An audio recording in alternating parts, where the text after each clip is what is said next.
So, speaking of taxing situations and potential situations where we might need to talk to somebody to make ourselves feel better afterwards, did you watch AEW for this past Wednesday night, April the 12th? Yes, I did. Yes, I did. What in the wide, wide world of sports is going on? What are they doing? This was At a certain point, it's not they, it's he. well, the collective they, the royal we, the you, whatever past tense, present tense, future tense, we need to talk about this. This was rough to watch. And you know, the first 30 seconds of the opening match was probably the best 30 seconds of AEW television I've seen in a while from a wrestling standpoint. But it was only 30 seconds out of a 2-hour program. The first match, and help me with this, Brian, it was Darby Allin versus Swerve Strickland. Prince Nana was in Swerve's corner. Well, he wasn't in the corner. Prince Nana and Brian Cage came out with Swerve and then went back, and then later on both of them ran back out again. But part of the wonderful character development they've done for the Prince Nana character on AEW TV. Well, that's why we saw him here on the opening match, and then he actually got to speak a sentence later on. But has Swerve Strickland had a singles match on Dynamite, and if so, in the last 6 to 9 months? It's been a while. I mean, not since him and Keith Lee broke up. And that was a while ago. And you know, those crazy kids, I thought they had a great future together. And then we started hearing, because I'm not even sure, I guess we were doing the ratings then. He was one of the people that, for whatever reason, moved the ratings, and then he was off Dynamite for months. And the Rick Ross thing fizzled out. The other two tattooed guys, I don't know where they were this week. I forgot about them again. Well, anyway, here's what I... Stop. Hold on. What? In your own words, explain to me the last 6 months of everything with Keith Lee and Swerve. Because it was only a few things we've seen on TV, so 6 months is basically 3 episodes. I don't know. I don't know. They were a team out of the blue, or either didn't want to be a team to begin with, but then they were, but they only teamed like a couple of times, and then they broke up, but we weren't sure which one turned on the other, right? And am I hitting it so far? And then Rick Ross had the segment where him and Keith Lee were in the ring. He called him a big motherfucker. Big motherfucker, yeah. And they all got lost for some unknown reason. And everybody was fucking twisting in the wind. And then they've been mad at each other since then, probably on YouTube. And I know that, you know, I don't know what's going on here. But I've had Darby Allin. I've said, you know, here is what I wrote, because I wanted to watch this match because, okay, we haven't seen Swerve in a singles match before. We've said, hey, the guy's got some personality. He's done a good promo, whatever. So I'll watch Swerve. Darby, out of the pillars that they expect to work with MJF, he's the guy. So here's what I wrote on their entrances. I said, Darby Allin has charisma, and we know about his ability, his judgment making about all of his daredevil business aside, with a focused push and booking from the start, I would have no problem with the way that the fans like him and that the promos that he's been doing lately. You can put him in a singles pay-per-view title match, and I think people would buy it. That's, of course, with all those things. Focus, push, good booking from the start. He'd been ready by now or before now. But I got no problem with, especially with MJF, it's not like MJF is the size of the goddamn Undertaker. So I can buy that, right? So that's fine with me. And when Swerve came out, he acts like he's somebody. That's half the battle. He hasn't been exposed or pushed in a major way as a single on this television program ever. And then suddenly, because there is a grudge from whatever the fuck they've all been doing on all their other programs and nobody watches, they start hot, and Darby uncorked one of those flipping stunners, boom, and Swerve goes to the floor, and Darby hits the ropes, the fastest dive I've ever seen, like a bullet, over the bottom rope, straight into fucking Swerve. Wow, that was exciting. And then a cannonball off the top to the floor on Swerve. And wow, this guy's a human pinball. If he'd have thrown him in the ring and they'd have had a match where we could tell whether anybody was worth a shit from there or not, it would have been lovely. But what happened was then Swerve leg sweeps Darby on the apron and the heel just cuts the baby face off, face to face, no heelishness, and then hits a full scoop slam on the floor. Then goes to climb up on the rail, but Darby knocks him off the rail and hangs him out to dry like Aunt Lola's wash on the railing, and then throws him into the rail. And suddenly now he's fine again after these bumps and this full scoop slam. And then Darby tried to pull Swerve up on the metal stairs, but Swerve gave him a flat back bump on the stairs. And then I'm writing now, they've been on the floor the entire match. Who's the referee? Oh, Brie. And she's just staring as they're on the now. Maybe about 3 minutes later, they roll in the ring. And then Swerve takes Darby's belt out of his pants and is whipping the bejesus out of him while Aubrey is there stomping her hoof and making mean faces and not doing anything about it. There's no disqualification. And it's not like they've announced this as a no DQ match. She just doesn't call a disqualification. And then Darby leg dives Swerve and throws fake punches at his general direction on the mount. They started out exciting, and Darby's got this energy and the people like him. And then it turned into every indie match from, you would think people that don't know any better. And I know that Darby's had good matches and they've got agents if they'd listen to him. I don't know whether they are or not. Swerve takes Darby's neck chain that he's crazy for wearing because he's going to hang it on something one of these days and puts it in his mouth and chokes him in front of the referee. And by this point, they've slowed down because they started at 100 miles an hour, and once they did every big bump and floor move they could and got in the ring, they're choking each other.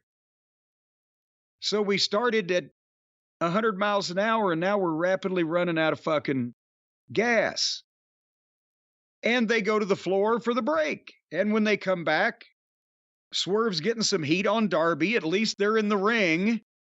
But we're only 10 minutes into the fucking show, and it seemed like a while. So Swerve's getting the heat on Darby.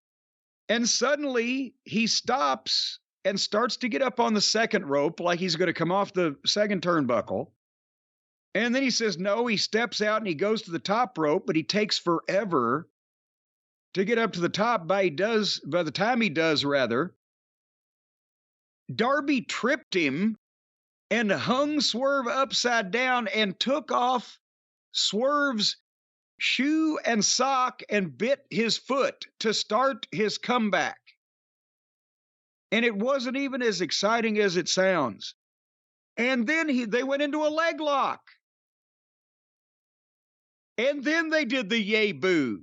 Boom, boom, boom. And then they started doing shit suddenly at 100 miles an hour that you couldn't tell who was giving it and who was taking it. And I'm like, did they see this match in their heads? Did someone lay this out for them? And what was their opinion? Did they think this was all a good idea? They took about 30 seconds to set up a deal where Darby was doing a shoulder ride on Swerve on the apron, where Swerve turned. Darby's sitting like a chicken fight on his shoulders, and Swerve turns to face the ring while he's standing on the apron. So the only thing that was possible was Darby to give him a reverse Hurricane Rana off the apron of the floor. And that's where the letter we read earlier in the program. Again, that's 3 feet, but going backwards, being flipped with a guy around your neck. And then Nana's there. when Darby hits the coffin drop, he covers him, and Nana puts Spears's, or not Spears, but Swerve's foot on the ropes. And Darby rolls out of the ring and walks menacingly up the ramp after Nana, who's backpedaling up to the entranceway, until here comes that numbnuts Brian Cage, walks out, and he points to the ring and tells Darby, get back in the ring, and Darby does. He turns around and goes back to the ring. Suitably chastened, I might add. And I wrote, my God, this is fucking rotten. And I'm skipping to the finish. And I zipped ahead a minute or two, and Darby won with a kind of a step over leg lock and a bridge, almost like, but not as good as the Gibson leg lock that Ricky and Robert Gibson used to use. But can you explain to me what was going on with this match? And we still don't know whether Swerve can work, because he didn't show us any here. And what the fuck was going on, Brian? I enjoyed it for what it was, because I kind of figured it would be this, and this is what these guys do. This was their match. I mean, this was what... I'm not surprised. I mean, you seem surprised by this match. I just thought that it might... I thought these were two of the better ones of the modern kind. These two guys have worked together a lot. So, I mean, when I say this is their match, this is their match. Boy. You mean, I would have said, okay, Swerve hasn't had a single match. Maybe they've never been in the ring with each other. We've seen him as a single. Well, but I mean, on Dynamite or what? I don't recognize. You don't remember it. That says more about it than anything. Yeah. Well, but hadn't had many. But the point is, I thought they could do better than this. I can't believe they've been in the ring together before. So we were close to 20 minutes into the program by that point, and then Darby's sitting in the ring selling. You know, he's won. The heels disappeared wherever they went. And then suddenly MJF's music plays, and here he comes. So we go to the break while he's coming to the ring. Darby's still in the ring. So we come back. They're going to do the in-ring promo, and Darby had put his homeless Willie jacket back on, that dirty fucking canvas thing he wears with the hood, but he's sitting on his ass in the corner while his nemesis is on the microphone berating him. I guess maybe that fits his, what was he called, a brooding emo twink? It fits his brooding emo twink image, I guess. I don't fucking know what all these different nicknames are. But anyway, what? Nothing, go ahead. Well, anyway, so he's sitting on his ass in the corner, but MJF's on the microphone. He's all dressed up, suit and the Burberry and the whatever. And he cuts the promo and reminds Darby that he beat him with a headlock takeover at their pay-per-view in 2021. Of course, he'd knocked him out with the Dynamite Diamond, I think, right before that. And he said, you are not on the level of the devil. But then, and I was expecting MJF's outburst to be the highlight of this, but when Darby responded, was it a couple of weeks ago when he fired up and actually... Yeah, when they had all four of them in the ring at the same time. Yeah, and well, he did the same thing. He's doing great. And his story is that he doesn't love material things. And he talks about checking himself into therapy. And while MJF is talking about loving money and cutting people's balls off to get it, and he leads a miserable life. Do you know, this is the Flair and Dusty polar opposite dichotomy, juxtaposition, whatever the proper phraseology would be, that they talked about on the Dusty biography. You had two guys on opposite ends, Jack Webb and Keith Richards. Flair was the kiss-stealing, wheeling-dealing, limousine-riding, jet-fine, custom-made from head to toe, diamond rings, Cadillacs, blah, blah, blah. Dusty was the common man, the working man. Hard times promo. I started to say good times. Good old hard times. The point is, this is the same thing, but for an updated audience. MJF is that entitled, rich, successful millennial prick, and Darby is this fucking weirdo. I don't know. It's not my generation, but I can see where his fans fucking like him for not wanting money and checking himself into therapy and working everything out in the whole 9 yards. And he feels authentic. Yes, he said with his AEW money, he bought his parents a house and helped his dad retire. So the point is, I can see he's doing a great job verbally. Who would have thought it? Cinderella story out of nowhere. And I can see him connecting, especially with the AEW audience demographic like this. And he had the fans chanting Darby. So they've got something with these two. If they continue to try to, and they were having cutaways of Sammy and his Ty Mello Conti watching the monitors, and Jungle Jack, Jungle Jim. If they continue to try to put those two in this situation, it's going to muddy it. They've got something with MJF and Darby. And MJF got back in his face and told him, morals kill careers. And I'm tired of you and Jack and Sammy whining about my conduct and blah, blah, blah. I could give a shit if I go to heaven. Well, now, see, he's Jewish, right? So that doesn't count anyway. Where do you guys go? We go to heaven. What the hell are you talking about? I don't know. That's a question. Where do you think you're going? Where do you think you're going? I'm going under the dogwood tree. You sure are. Well, that's I've made my plans. I don't know where you, but I didn't know if there was a different fucking category that y'all was a part of. Trying to learn these things. We're all a part of the kingdom of heaven. Except for the people that's going to the dogwood tree. You hear that? It's like a thunderstorm that just broke out outside as soon as I said that. That's not good. See now? That's not a good sign. Maybe there are other plans for you you're not aware of. I'll be over here now. That's your patented line. Anyway, back in the action here. MJF could give a shit if he goes to heaven. He's willing to do whatever it takes. And Darby, your legacy is going to be Darby Allin, Sting's bitch. And I have, to this point, I've thought this has been great. And then Sting's music plays. And Sting comes out, and suddenly the mood in the ring, and I'm not knocking Sting. He's got to be Sting.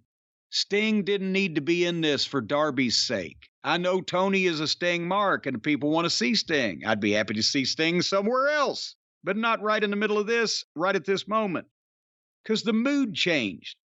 Darby just walked back over to the corner. Sting took center stage. He's the big star. He's been Darby's mentor, but goddamn, I think we've kind of passed that point. We've got Darby face-to-face in the ring with the world champion.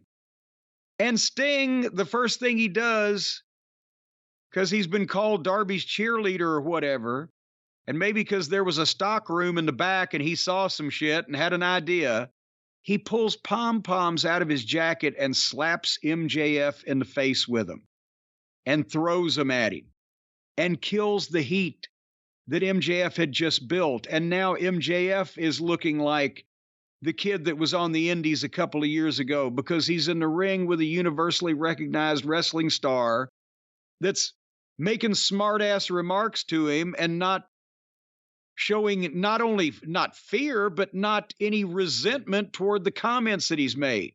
And he's always been better off the mic. He's making fun of the world champion and the comments that he made that were supposed to be so deeply disturbing to Darby Allin. And then because I know if somebody came up with this verbiage, or maybe it was Tony's himself, but they wanted to drop Cody's name. Because since MJF is blistering Darby for having Sting as his backup and his big brother, and that's what he looked like here, his big brother, then instead of Daddy Daycare, Sting said, oh, Cody Daycare. Oh, did I say Cody? He was your support system. It didn't need to go that direction. Yeah, now, what the fuck? What are they doing? Completely lost the plot, lost the fucking moment of MJF and Darby, and it's become Sting bringing up that Cody's gone as a way to make mockery of MJF and take the heat off of him he just built. So then it became, and then Sting is, It's all a promo about Sting's gimmicks. When I was the Crow, hey, he shouted out Ric Flair for making him a star. And the NWO, hey, thanks, Kevin and Scott. Yeah, he did Ric Flair's Hall of Fame speech from Muta. It was all about him. Yes. And he made sure to say, I don't want the world title because Showtime is about over.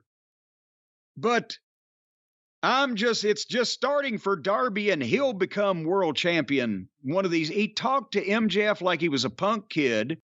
He talked about Darby like he was defending his little buddy or little brother, and took attention onto Cody and Flair and Hall and Nash, and distracted from the heat that some level of legitimate passion that MJF and Darby had created for themselves, conflict there. It just went a completely different direction.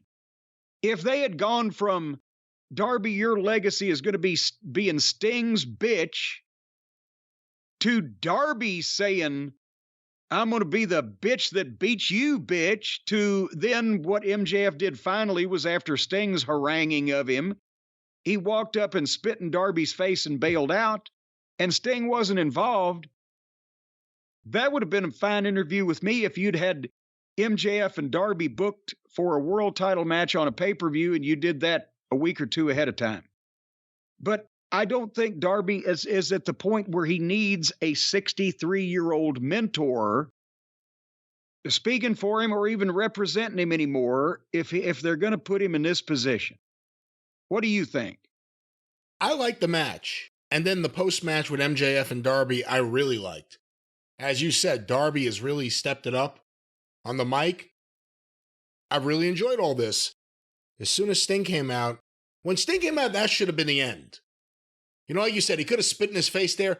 Even leave it at your Sting's bitch and let Darby do something. But that should have been the end. And then it went on for a while longer, so ends up feeling like it went on too long. And then it's Sting, and Sting's never been good on the mic, like I said earlier. So now he's out there dressing down the world champion. They'll probably try to justify with MJF kicking the shit out of Sting backstage or something at some point, but it doesn't justify it. And I want to get your take on this. I know that everyone knows that he was one of the founders of the company. He's the EVP. And Tony Khan brought him up when making the Wembley announcement. But is it smart to be bringing up Cody Rhodes in the middle of something like this? No. Because, again, Cody, the guy who left, the guy who was MJF's mentor, now, suppose the story would have been and they were already starting to tell it, that MJF came out from under Cody's influence and became his own guy, and eventually MJF would have decisively beaten Cody, blah, blah, blah.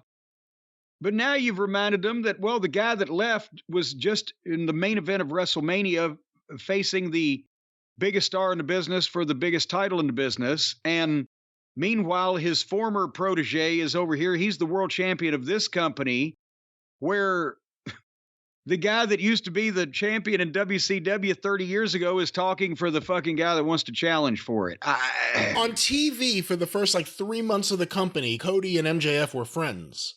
Yeah. So you have to be someone who was watching the first few months of TV leading into MJF turning on Cody to even know what any of this is about.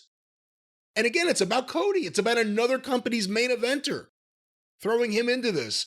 Unnecessary.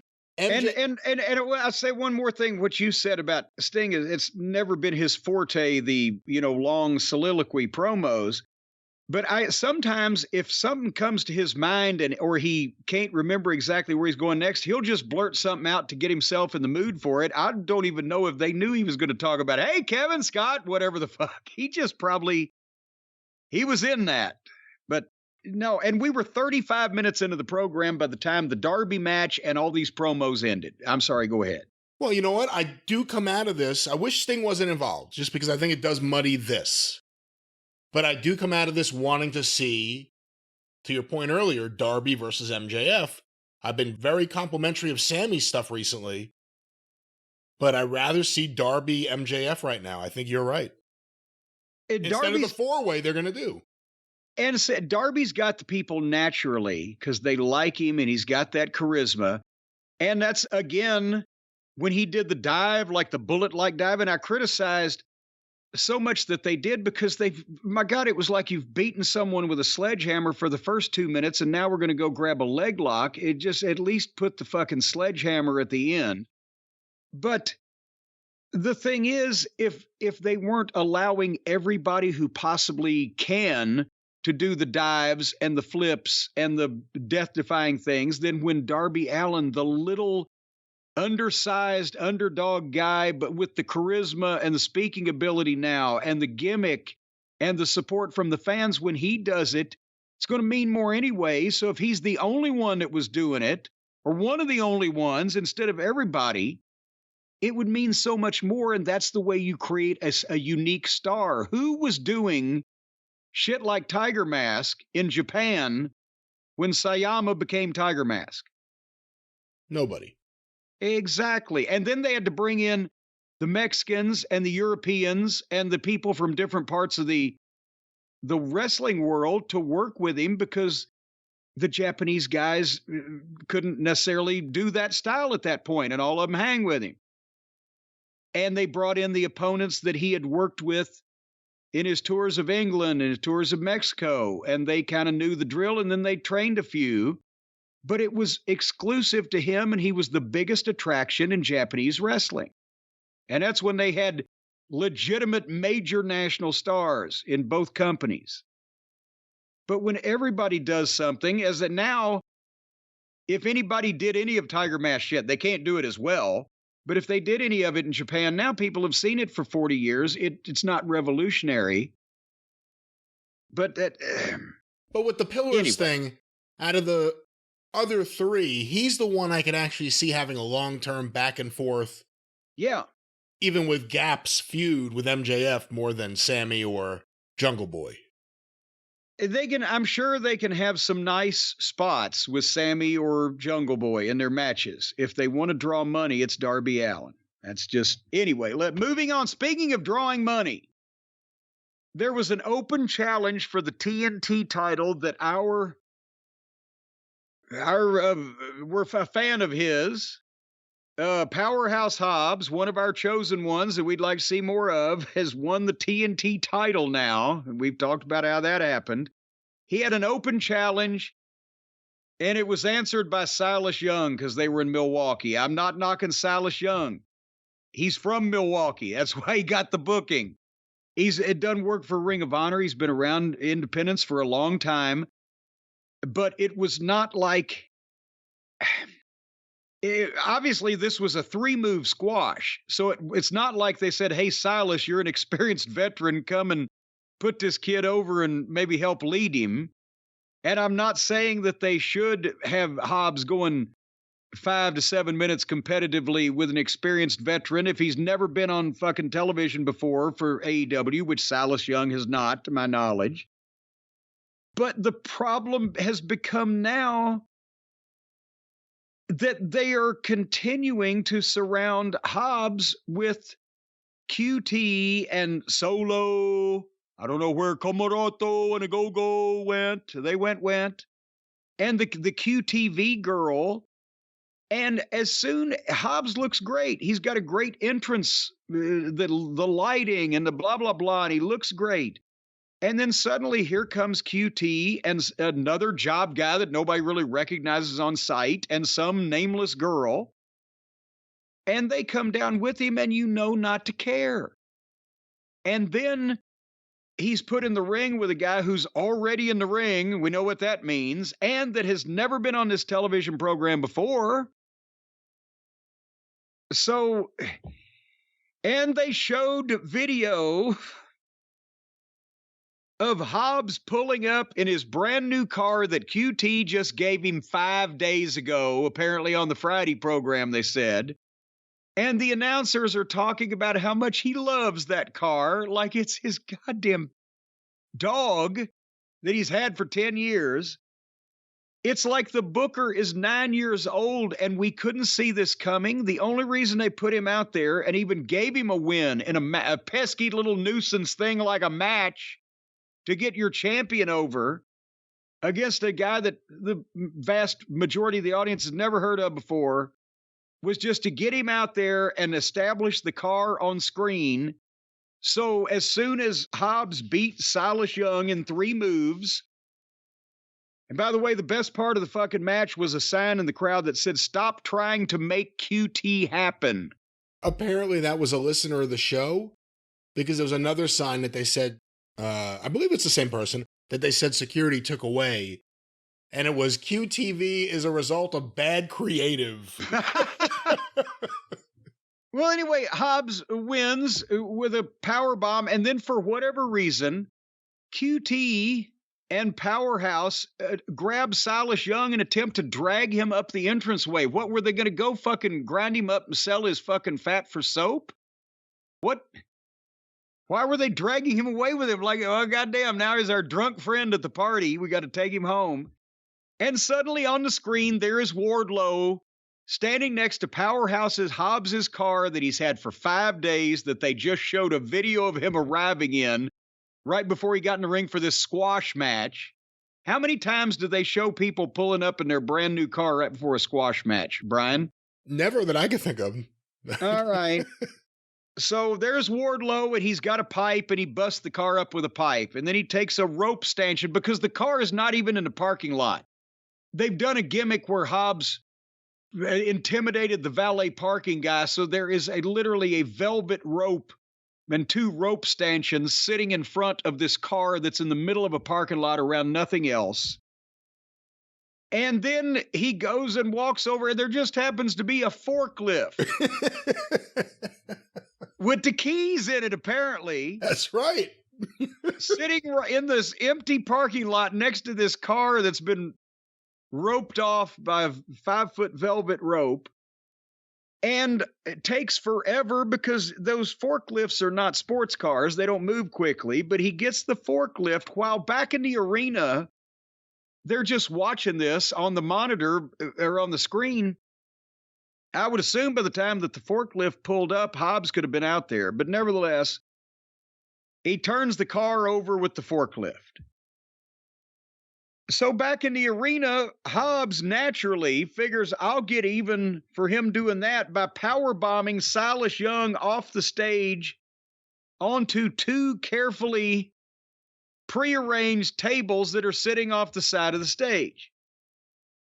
But as they set up and get ready to do that, Wardlow's music plays in the arena, and naturally, even though he's nowhere around, the guy that Hobbs already has a hold of that he could just throw, he lets him go, and they look around for Wardlow. Until here comes Wardlow. And they have, and when I use the term big pull apart, this was the best part of this segment, but still it wasn't what I would call a big pull apart. They have a pull apart with the agents and job guys where neither one of them ever even went down or left their feet. They just punched each other until people pull them back, and then they punch each other again, and boom. And then Hobbs just left. And you see him with a couple of people on the left side of the screen, and he's not really protesting. He just turns around, goes down the entranceway, and Wardlow grabs Solo and picks him up for a power bomb. And remember, I mentioned the prearranged tables off the side of the deal. Did you catch how Mr. Solo landed on those tables, or that table, Brian? I did see that, yes. He went, they're sitting 2 side by side, crossways from him, and he goes completely through the first one, the closest one to him.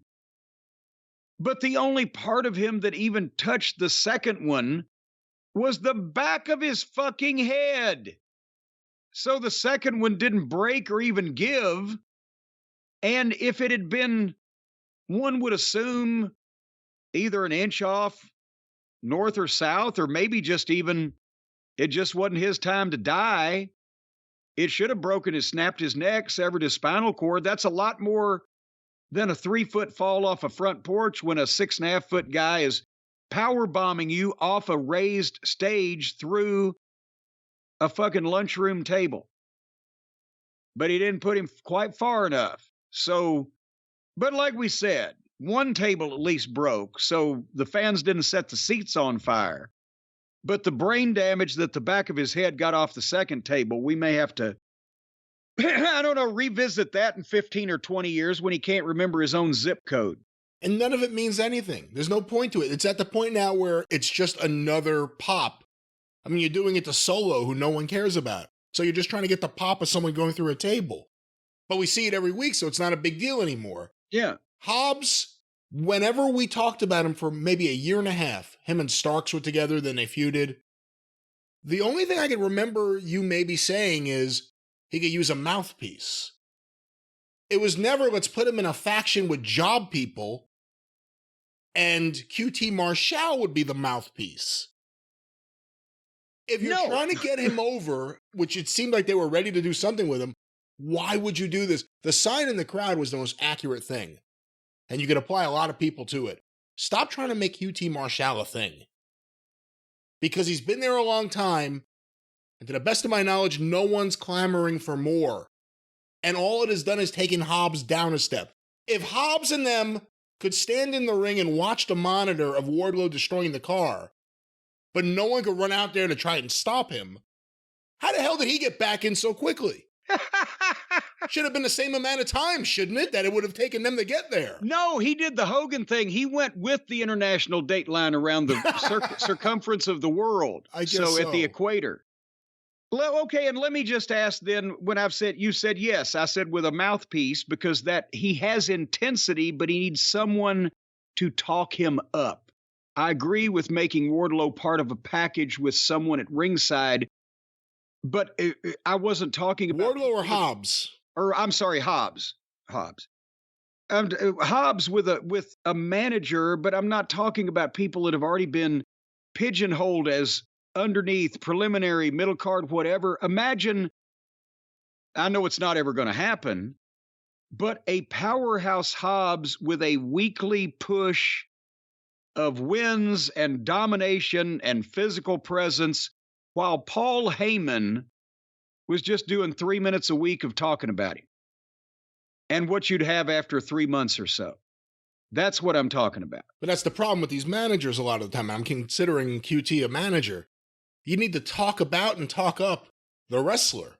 Should be about nothing else. That's what Heyman does perfectly. But see, because QT is one of the people that fucking sits in with Tony and helps him do his paperwork and arrange his columns, apparently they've somehow convinced Tony that the idea is that QT will help get Hobbs over.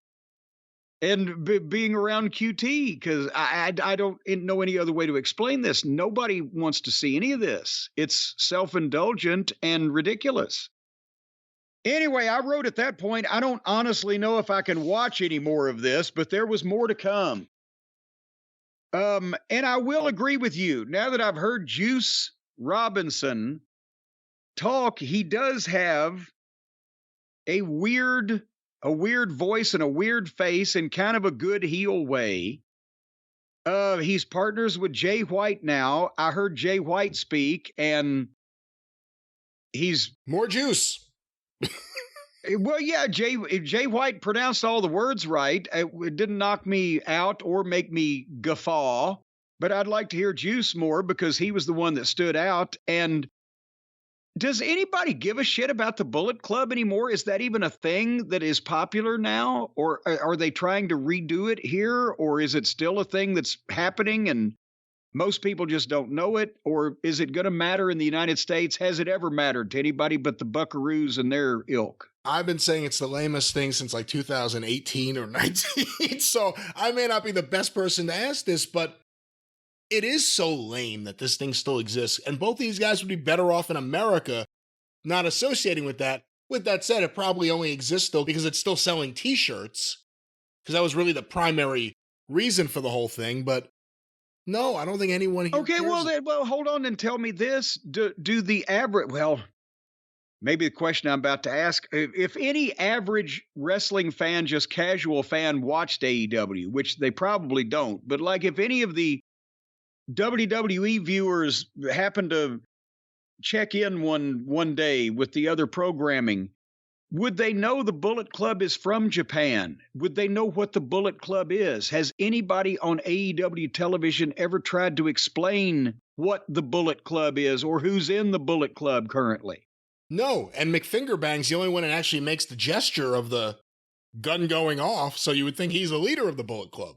But he never wears the Bullet Club T-shirt, does he? Well, he's not in it anymore. They left and did their own thing. Oh, so he's a loose pistol now. Just firing his blanks everywhere. And Billy Gunn, he used to have a gun too. Firing his blanks everywhere. I heard Janie had one at one point. I wish she'd have shot her. Janie's got a gun. I wish she'd have shot her while she was working in the WCW office. Hello, Janie Engel, if you're out there, we love you. Anyway, so they did an interview. I don't know. What the fuck? All right. And then the hits just keep on coming. Apparently, I have poisoned the career of Buddy, what is his name? Buddy Matthews, Buddy Murphy. Buddy Matthews now. He used to be Buddy Murphy, and then he was also Murphy.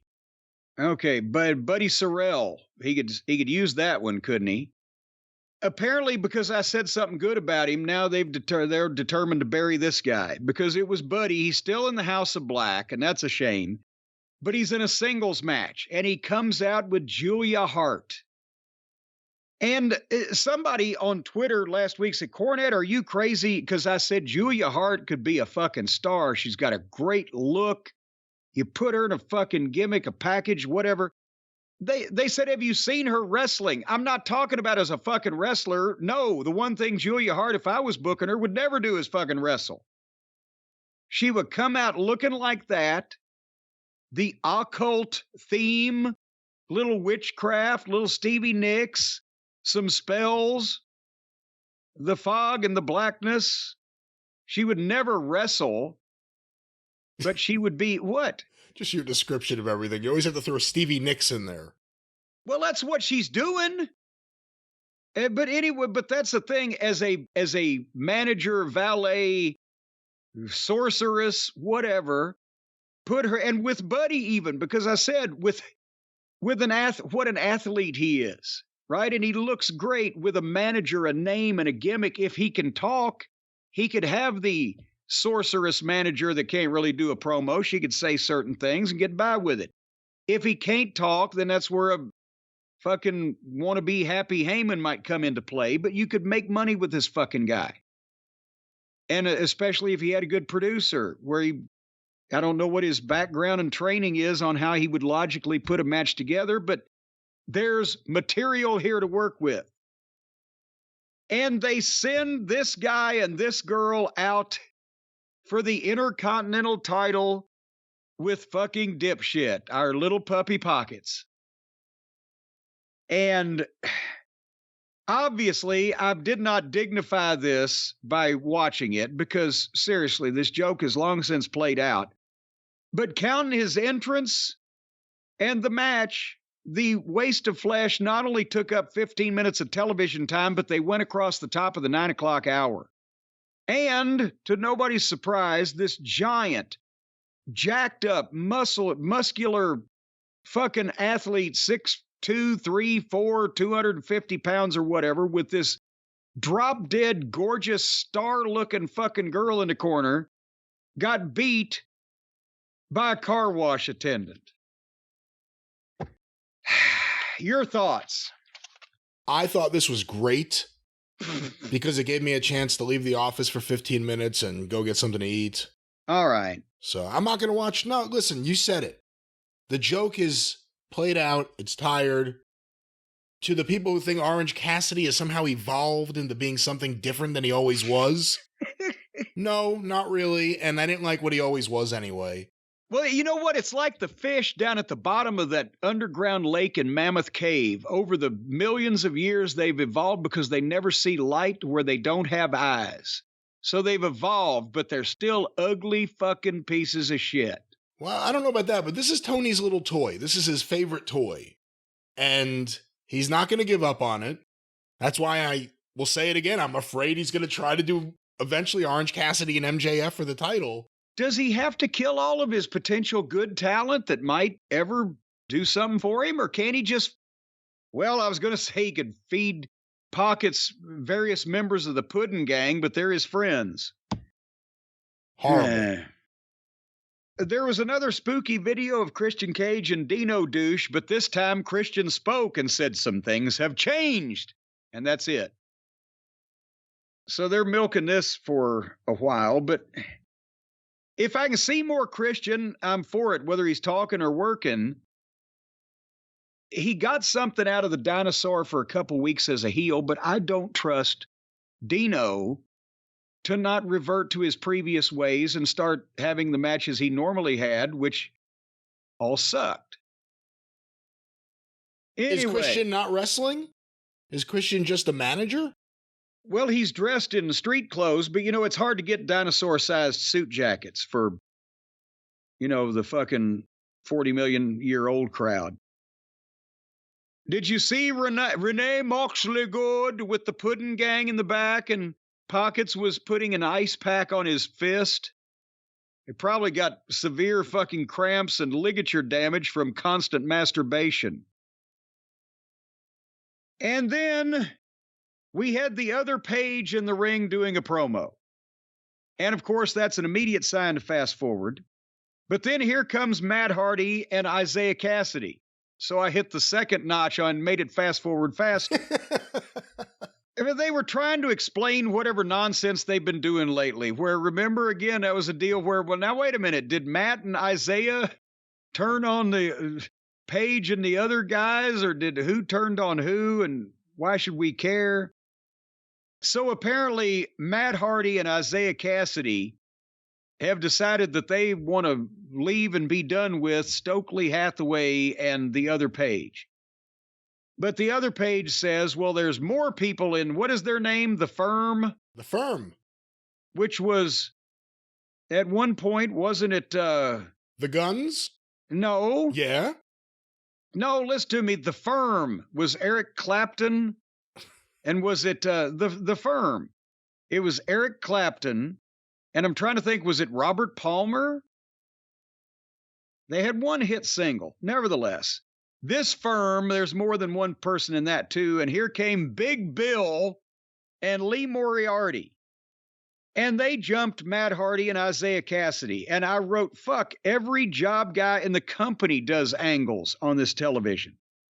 If every segment is everybody up and down the card, whether they're meaningless or not, constantly jumping each other and just kicking the shit out of each other back and forth, you have nothing. And these heels, the heat looked horrible. And the fans were on their hands because nobody cared about any of these guys. And suddenly Hook's music played. And here in street clothes by himself, walking down the ramp, Hook is going to confront Big Bill, the 7-foot giant, Lee Moriarty, the other Page, Stokely Hathaway. And, of course, they each ran at him one at a time so he could do a choreographed thing, but they stopped him seconds later. And people still don't really give a shit. And then Jeff Hardy's music plays.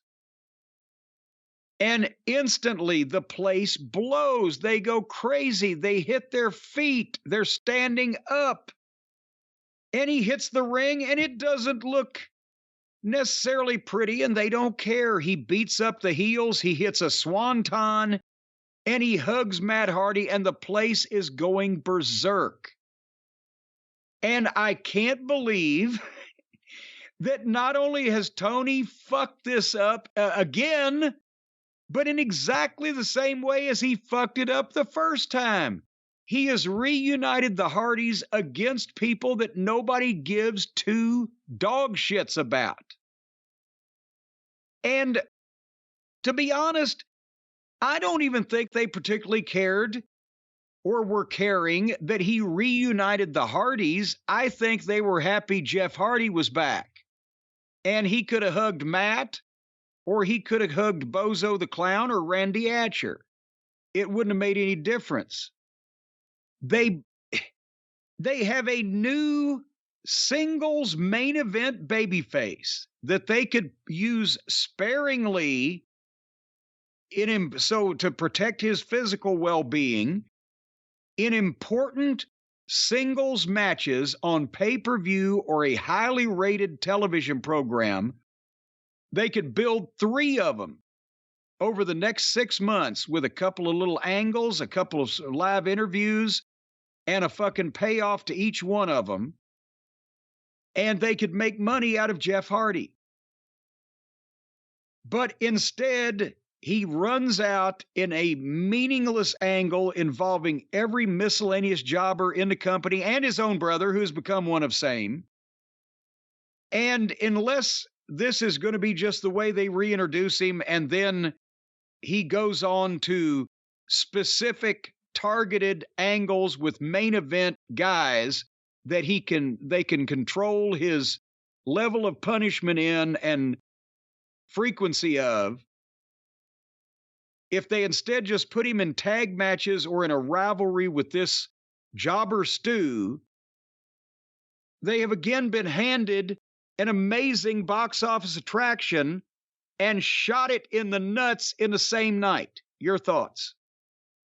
Well, let me just start by saying I personally don't think they should have brought Jeff Hardy back after the last incident. And with that said, now that they have, I agree with what you said before. I don't think there was any fan in that building that saw this as a big Hardy Brothers reunion. It was Jeff Hardy running out there. So if he is going to be used, I didn't even think about it in that context. It was the same people, the same situation that they debuted him the first time. Yeah. And I didn't like that first run. So now he's a little bit older. Because you can't start in the middle and then go to the top when you're already as over as you're ever going to be the first time they see you. Yeah, I mean, there was a one meme going around of Jeff Hardy standing on a rope and Matt Hardy looking at him, and it said, the look you get when, what was it? The look when you find your meal ticket, whatever it was. I'm not excited about Jeff Hardy returning. I'm not excited about seeing the Hardy brothers in tag team action again. Originally, the plan, they said, was for them to get the tag titles before everything went down with Jeff. And now they're all mixed up with this. It's Hook, Ethan Page, Stokely, who hasn't been on TV in a few weeks, Big Bill and the Firm, and Private Party. I don't know how much Jeff Hardy has left in the tank. And again, I personally wouldn't have brought him back. But if you're going to, why use him like this? That reaction, they got... why use him like this? Exactly. They have something that that if they don't wear it out or screw it up would last for 6 months to a year over a course of, like I said, 2 to 3 to 4 to 5 big major matches, and maximize his value and not wear his body out and not wear his welcome out. Or you can start him with a bunch of job guys and see how far you get. But the one thing they did right was they ran him out. They ran him out so the people would pop on the most boring segment of the program, and that's saying something. This was fucking rotten until he got there. Yeah, and again, why are all these people getting so much TV time? QT Marshall and whoever's with him. And then all of a sudden, it's Matt Hardy. It's Private. If you say Private Party, we've seen only one member of Private Party for as long as I can remember at this point. And not the one that we kind of liked either. Not the one that you said had true talent if you only went to a good training school. We have seen the Firm, all just guys who run out there. And again, there's no development of anyone on any of these things. It's just so many people eating up the TV time that I can't understand why they keep going back to them. It just doesn't make any sense. Well, speaking of eating up some TV time, our friend Twinkle Toes McFingerbang, good old Kenny Olivier, he had a little sit-down VTR interview about the BBC, where he's upset that they hurt poor old Don Fallis and how they did. They gave him brain damage. Did you know when he fell, he really legitimately gashed his head wide open, I guess, on a light stand or something. He didn't expect to be there. And it looked awful. Yeah. Oh. And they said it was like a 3-inch cut or what. His brain almost actually fell out, that cut. That was my intention. Anyway, so Rocky V. Fortunately, somebody was there to pick it back up and put it back in his head. Well, didn't they take it out first and cleaned it off real good, dusted it off, and then put it back Shibata, yeah. And now he's back wrestling. So anyway, the aforementioned BBC then entered through the arena. Boy, they're hot heels with a fun sing-along. I just want to say, I actually thought that was one of Omega's best promos in AEW. It was a different tone. Again, he's not going to do a serious promo as well as others would, but... And there goes the thunder again. I guess I'm saying something Oh. blasphemous. But I thought Omega did an all right job on this promo. All I things wrote considered. this promo was as exciting as watching a bird shit. That's what I wrote. Or that. It could go either way. Then here came the BBC, the hot heels with the fun sing-along. Again, they've turned heel to the point where now they're almost prison raping everybody that comes in their path, but yet the fans pop and cheer because they want to sing the song. So it was Moxley and Claudio with Useless in the corner against, and obviously here was another joke match meant to just get these people in the ring so they could do an angle. The BBC was matched up with Clown Cutlet and Michael Knock it the fuck off and get off my television. The stooges of the Buckaroos and their bonsai, Kenny. And besides the fact that Knock It Off has never been a real wrestler to begin with in the first place, and it's just he's been presented in joke matches, so is Cutlet, Blandon Cutlet, the bland piece of white meat. But he's still wearing the fucking stupid visor and the weird multicolored pajama outfit, and nobody even knows what that gimmick is anymore. It hadn't been referred to in years. I can't remember myself why he put that face thing on.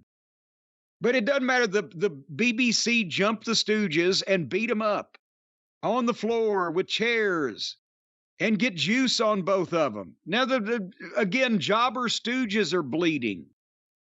And all of it looked like shit because the only one of these five that can work is Claudio.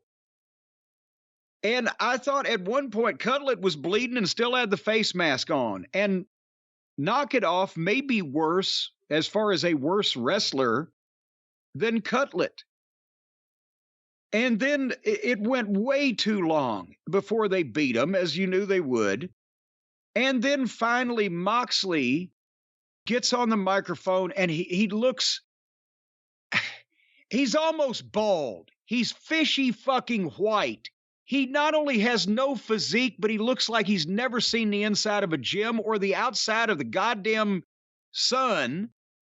He looks literally like Al Bundy in a stupor, and his matches are the shits, and he gets on the microphone and he's doing the breathing and the blubbering with the sweat, and he, instead of saying it's clobbering time, he ought to say it's slobbering time. And as he gets started talking about everything they're going to do to the elite or whatever, the music plays, and here comes Harpo. And he comes down again by himself. And this doesn't show bravery on the part of a babyface. It shows stupidity. You got Claudio, you got Useless, you got Moxley, and here comes Kenny. And especially when you've got a guy in the ring that's not going to sell shit. You know what, Moxley, you said it off the air yesterday. What Moxley sees when he looks at himself in the mirror, don't you, Brian? What'd you say? Road Warrior Moxley? Yeah, and I said, when I see him, he doesn't look like a road warrior. He looks like a streetwalker.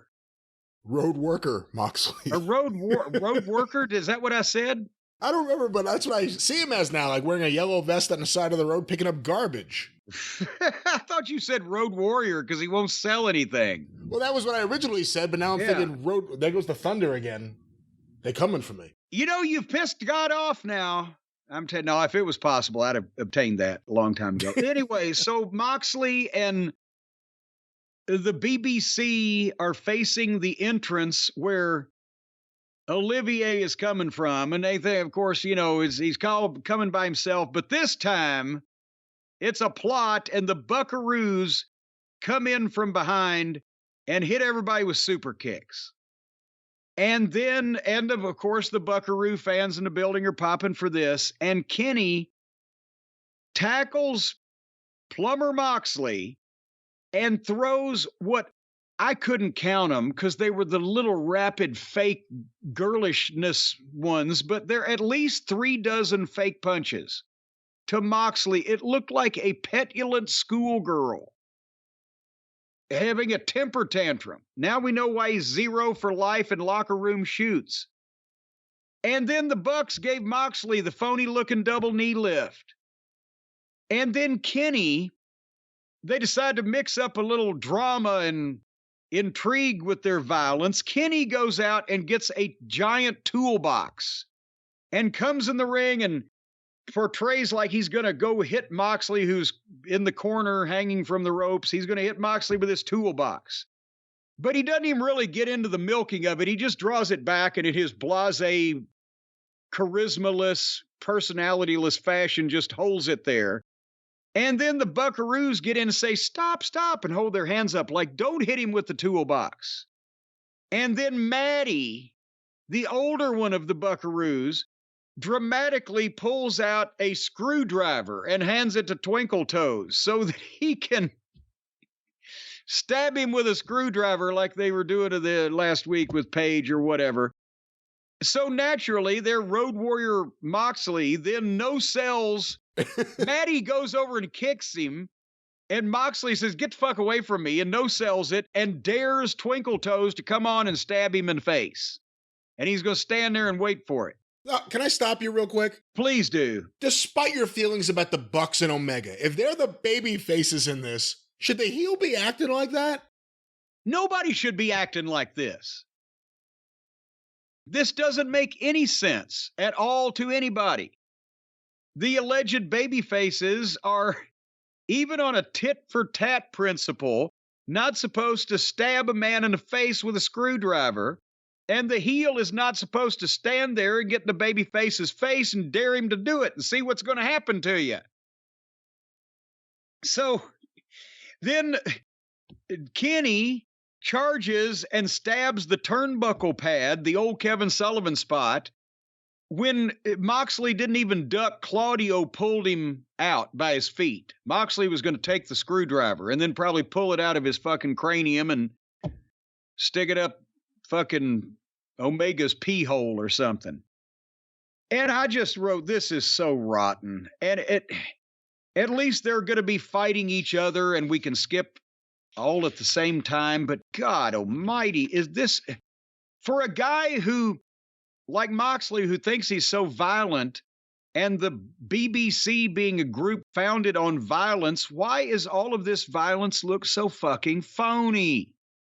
It's gotten to the point where it's stupid, because as soon as the music hits, the place pops. Moxley and Claudio and Wheeler walk out, wrapped in security. These badasses. The security. Nobody's trying to get to them. Yeah, with the security everywhere. I used to go down the appropriate fucking approved wrestler's entrance and have 6 or 8 or 10 or sometimes 12 cops around me and still get fucking tackled. They can come through the back door with 2 security guys with a walkie-talkie and emerge unscathed. And then it was Moxley Unleashed. We don't sell anything, and we kick ass, and we like. It's just the same thing every week. Someone will bleed, and it's so lame at this point.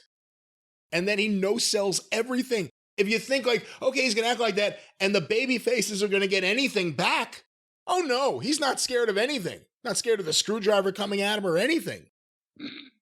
I've gotten to the point where I find Jon Moxley so humorous just because it's the same thing over and over again. Well, I think you ought to switch the screwdriver. Start with the Bloody Mary. The old Andre joke. You remember that one? No. What? Oh, come on. That was Bobby Heenan's favorite Andre story. Andre gets on the fucking plane first thing in the morning. As he's fiddling with the seat extension for big people, they need that. He looks up at the stewardess and he says, "Could you bring me a screwdriver?" So she comes back a few minutes later, not with a vodka and orange juice, but with an actual tool, a screwdriver. That's what she took it as, that he needed help with the fucking seatbelt. He wanted a screwdriver, vodka and orange juice. So he looks up at her and he said, "What would you have brought me if I asked for a Bloody Mary?" It's funnier when Bobby told it. You know, we just saw with the Bloodline how wrestling fans get excited over a storyline and watching things play out, and at times with that really slowly. How do you think the Mudline's doing? Do you think this storyline with the BCC and the Elite, is captivating AEW fans or wrestling fans as a whole? I think the mud line has flatlined. And they're on the way to the unemployment line. And that's where we draw the line. Because now we get to move on. Because Prince Nana got to talk on television. Now, he's a manager. We don't have any idea from watching this television program where he came from, or what his deal is, or how he's financed to do this, or anything about the embassy or his group or whatever, but he got 15 seconds and he sounded good. And then Swerve took over and said very little, and Brian Cage stood there, which is the best thing for him to do, and was mute in the whole situation. And Swerve still has old scores he's going to settle. That sounded like some dramatic foreshadowing to me. Did we not see Blue Sky and Riho versus Ruby Soso and Toni Storm with Saraya in the corner last week? No, we didn't. I think they've been mixing it up. We saw Sky Blue versus Ruby Soho. We saw Riho versus Hayter, but the week before was Riho versus, I think, one of the NWO women or the Outcasts. A variation of this, yes. It's a variation on a theme. Well, I picked up 10 minutes on that. So then we come to the main event. Chris Jericho versus Keith Lee off a very odd-sounding confrontation last week. We get this match completely out of the blue. And I mean, I got to be honest, in 1 year, Keith Lee has gone from limitless Keith Lee to if famous Amos joined Starfleet Academy. Oh, come on. What? I've seen what the original famous Amos looked like, so I know who you're referring to. Yes, and with Keith Lee's new wardrobe, he looks like he sees the fucking intergalactic ambassador from fucking the Romulans or something. So the bell rang on this with 15 minutes on the air, and I was thinking, they've got to be joking. But they worked it for once. The opponent of Jericho did not need to slow down so as to enable Mr. Jericho to keep up. It was the other way around. And they worked a big man, little man match, which they should, except I guess if it's just another big man. Remember, we liked Keith Lee in NXT. Potential in the past 2 years. I know he had health issues. If this is a health issue now, maybe they shouldn't make him go 15 minutes. A big monster guy can do 5 and 6 minutes and out if you do it right. Why are they making him do this if it's a health issue? If it's not a health issue, and why the fuck do they want him to do this long? And I mean, he would no-sell. He would no-sell the chops and like level Jericho with a shoulder tackle or whatever, but then he went over and kissed him on the forehead. What, did you see that? What is that? Is he joined the mafia? How about Jericho's reaction to it? Well, I wasn't going to bring that up, but it was only about at half-mast. It wasn't really a full-on fucking boner. But anyway. Right. That wasn't what I said, but okay. So at this point, when he kissed him on the forehead, I said, I'm about to give up. They were moving like they were in Jell-O. And for the break spot, Keith Lee, he took a kick from Jericho and took a 6-stage rolling bump off the apron that Ox Baker would have been proud of. I mean, he could have had Fabergé eggs taped to various parts of his body and not broken any of them. But they went to the break and they come back, and Jericho's getting heat on Keith Lee, and it looked like the bassist for an 80s hair metal band abusing a walrus. I don't know. Keith made an alleged comeback. They kind of got lost. Lee hit a tackle. Took a while to get on the ropes. He did a moonsault off the second rope. He's amazingly agile in between moments of severely compromised mobility. When he does the moonsault, Keith Lee does, Jericho raises his knees and hurt his own legs, which that was a cute spot. And Lee got a choke slam and a 2 count. And then Jericho gets the walls, Jericho, and Keith gets the ropes. And then that's where this fucking finish. And again, Stace is brewing her custom-made imported tea in the kitchen, and I'm snort laughing, right? And she said, what's going on? I said, come here, watch this finish. Keith Lee, fireman's carry, lifts Jericho over his shoulders, and Jericho grabs referee Aubrey by the, collar of her shirt or whatever, and she immediately, obviously turns her back to where old Daniel Garcia is in Jericho's corner. And it's such an awkward thing. If you were being pulled this direction by this guy, you would not turn in this way. Meanwhile, Garcia jumps up on the apron and tries to hit Keith Lee in the back where he's got Jericho up on his shoulders, but Lee is so far out. The first time he swings and kind of pats him a little bit. So that's, I guess Jericho said, back up. And he backed up and he swung at him a little bit more. And that was that supposed to cause Keith Lee to drop Jericho, because that's what he did. But then Lee turns around and elbows Garcia and beels him over the top rope into the ring. And then he has to roll over next to Jericho so they can stand next to each other, stand up and line up for a double clothesline. And then Garcia goes ass over tea kettle, and Aubrey is busy with, him, while Keith Lee hits Jericho with a sit-out powerbomb. And this sounds like it's going quicker than it was. And the powerbomb looks great, but here comes Swerve. And he hit Keith Lee with, was that a toolbox or was it a boom box? Some kind of big radio or big equipment case or whatever. This is an HD, ladies and gentlemen. Yes. And then Aubrey has shoved Garcia out of the way and turns around, and there's supposed to be nobody else there, and both the guys are laying there. And Jericho puts his arm over Keith Lee, and Aubrey, just staring, drops down and counts 1, 2, 3. And then Stacy busts out, "You lazy motherfuckers," and stood up and left the fucking room. She was offended by the fucking blaseness of this fucking rotten finish. And she hadn't done one in 20 years. And she could still have pulled it off better than that. And then, so Jericho is beating Keith Lee, and then here, apparently to make sure Keith is okay, comes Adam Cole down the ramp. And as Adam Cole is making his way to ringside, guess what? My DVR freezes, because they're always within 30 seconds of going off the air every fucking week, and somebody else comes out. Did he get super kicked or hurt or punished or talked down to in any way? What happened? I believe Adam Cole came out there and just talked to him, and that's kind of how things ended. So that's all we know. Adam Cole obviously had referenced Keith Lee in a promo.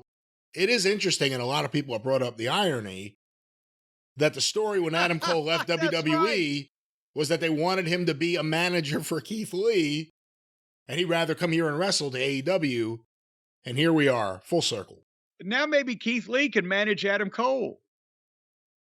Here he is with his grandfather, Adam Cole.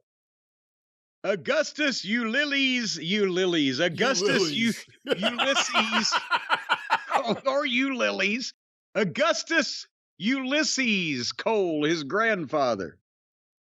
All right, do we have ratings on this fiasco, and we'll move on from AEW and cross the street? We do have ratings. The overall rating for AEW this week, April 12th, AEW Dynamite, 866,000 viewers. Wait, is that last week's? No, that's this week, April 12th.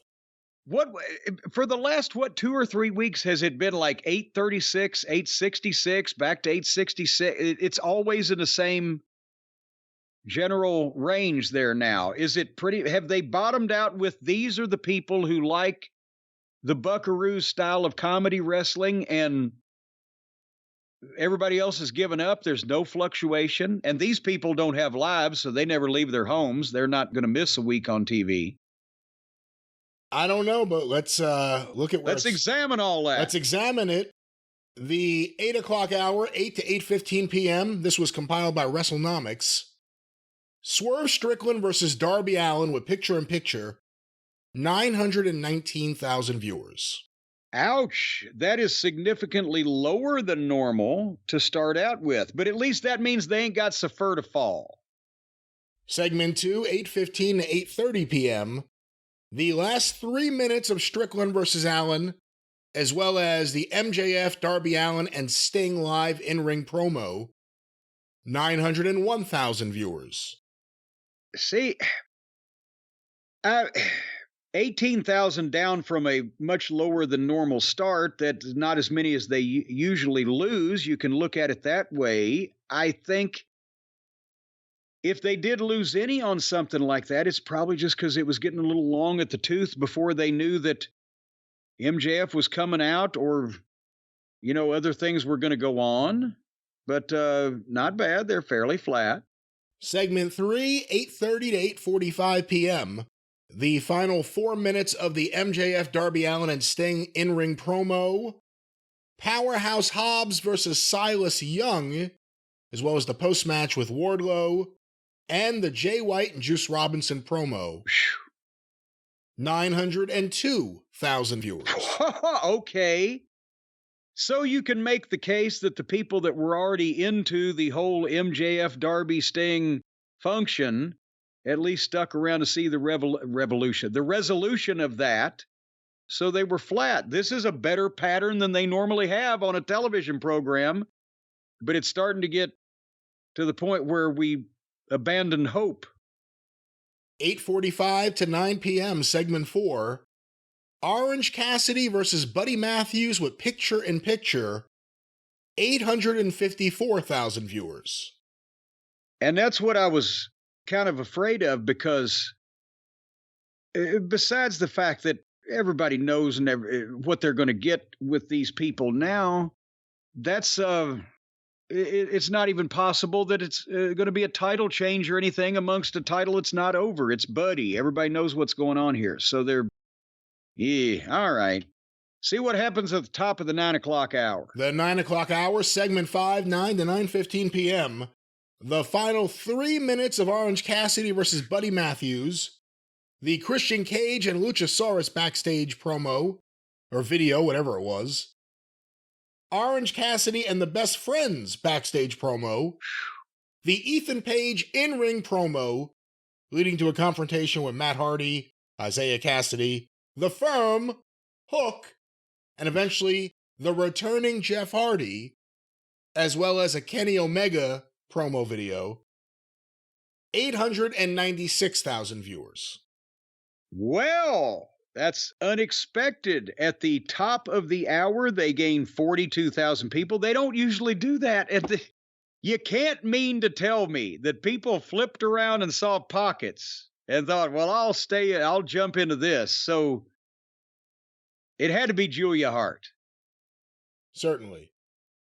No, I think they don't have serious sports competition right now, right? I mean, it's baseball, so lots of games all throughout the country. But not the, playoffs and the getting down to the nut cut and meat of the matter. I think we've determined what range their audience is in now, because if nobody was bailing out on this program, that's the AEW fan. They'll watch this shit no matter what. So they're 8 to 950 or whatever. Well, segment 6, 9:15 to 9:30 p.m., the Blackpool Combat Club's entrance, Brandon Cutler and Michael Nakazawa versus the Blackpool Combat Club, as well as the post-match angle with the Elite, and the Embassy's backstage promo, 886,000 viewers. Jesus Christ. By George, I think we found them. They've lost 100,000 fucking viewers in the past for goddamn main event guys. They lose 10,000 for Cutlet and Knock It Off. Oh my God. Well, you say we found them. We also have found the thing that drives them away. Uh-oh. Segment 7 to 9:30 to 9:45. Time hour. I don't know what I was going to say there. 9:30 to 9:45 p.m. Segment 7. Riho and Sky Blue versus the Outcasts with picture-in-picture, as well as the post-match with Jamie Hayter and Britt Baker, and the entrances for Chris Jericho and Keith Lee, 789,000 viewers. Okay, well, there went the 100,000 people. Okay, and that's understandable. And finally, segment 8, 9:45 to 10 p.m., Chris Jericho versus Keith Lee with picture-in-picture, and a post-match with Daniel Garcia and Adam Cole, 779,000 viewers. And that ain't bad. For over 15 minutes to only lose 10,000 people for that fucking quicksand love fest. That's better than normal. They only, from start to finish, they lost 140,000 viewers and started lower but finished stronger and stayed more consistent than they usually do. So that has to be their audience. If their audience will watch that particular television program between 780,000 and, well, let's say 901,000, that's got to be their dedicated audience. Nobody that was just flipping by or wasn't really invested would have possibly stayed with almost any of this. Now, you still haven't watched All Access after AEW Dynamite, have you? No, I've you need to see. I've been insulating things. I've insulated myself from that show. It will make you hate everyone far more than you do now, with the exception of Adam Cole, who you'll think is the nicest guy and should be involved with anything other than wrestling. All righty then.